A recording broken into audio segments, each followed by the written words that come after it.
Thank you.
Nungsiba kalida ko ihulse nungsi sakdam udana len bangam loy punsise cham lai kita moy na nang kita magdakan jama nang giputi na yamiu nang kita moy na kangiu sak uda ba nungsiba kalida ko ihulse nungsi sakdam udana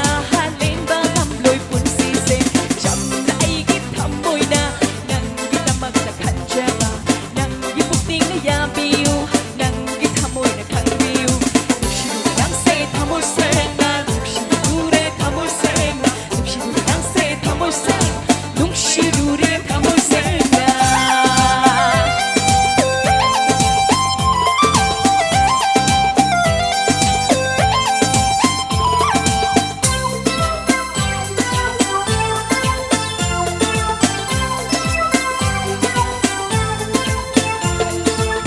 Ningon karay thong ganda bakang khoi hulake